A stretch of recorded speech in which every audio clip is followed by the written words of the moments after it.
제주 지역 코로나19 확진자 수가 좀처럼 줄지 않고 있습니다.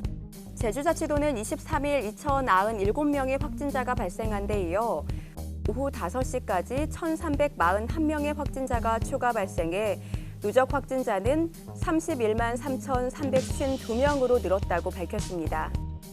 지난 17일 확진 판정을 받아 치료 중이던 70대가 22일 숨지면서 누적 사망자도 205명으로 늘었습니다. 23일 확진자 가운데는 20세에서 59세가 765명으로 가장 많았고 20세 미만 311명, 60세 이상은 265명이었습니다.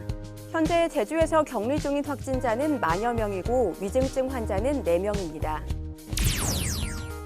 제주 지역의 고수온특보가 50일 가까이 이어지면서 양식장 피해도 가중되고 있습니다. 제주자치도 등에 따르면 지난달 11일부터 한 달여 기간 동안 도내 양식장 10여 곳에서 넙치 등 어류 8만 3천여 마리가 폐사했다는 신고가 접수됐습니다. 해양수산부는 지난 3일 제주 연안에 내려졌던 고수온주의보를 경보로 상향 조치한 바 있습니다.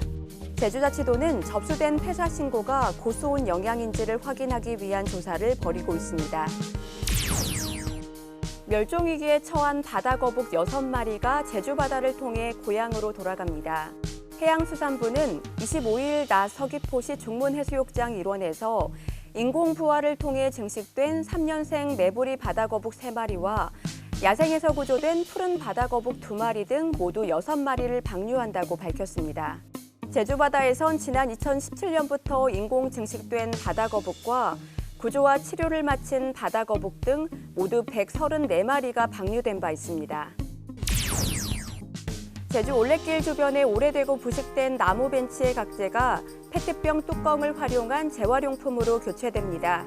제주자치도와 제주올레 신한금융희망재단과 사회복지공동모금회는 탄소중립 제주를 향한 자원순환 캠페인을 위한 업무 협약을 맺고 음료와 생수 등의 뚜껑을 활용하는 친환경 캠페인을 펼쳐나가기로 했습니다.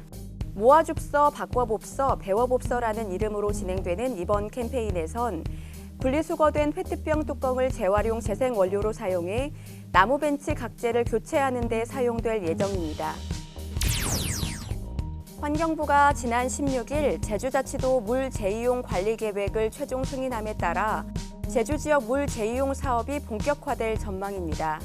제주자치도는 2030년까지 1,300여억 원을 투입해 제주 지역 3곳에 하수 재처리 시설을 설치하고 공공기관 빗물 이용 시설, 중수도 등을 설치할 예정입니다. 이 밖에도 서귀포 지역 5곳에 하수 재처리 시설을 추가 설치하고 남원읍 일대에 빗물 이용 시설을 설치하기 위해 올해 타당성 조사를 실시해 5,700여억 원의 국비를 추가로 확보하겠다는 계획입니다. 여름 성수기를 맞아 주춤했던 소비 심리가 소폭 오른 것으로 나타났습니다. 한국은행 제주지역 본부에 따르면 8월 제주지역 소비자 심리지수는 93.7로 7월보다 6.0포인트 올랐습니다. 가계 재정 상황 인식을 반영한 현재 생활 형편 지수 등은 전달보다 올랐지만 80선으로 기준치를 밑돌았습니다. 금리 수준 전망은 144로 소폭 하락했지만 높은 금리 부담금을 반영했고 가계부채나 물가 전망도 100을 웃돌아 고물가에 따른 가계 부담금을 키우는 것으로 나타났습니다. 지금까지 오늘 제주를 알아봤습니다.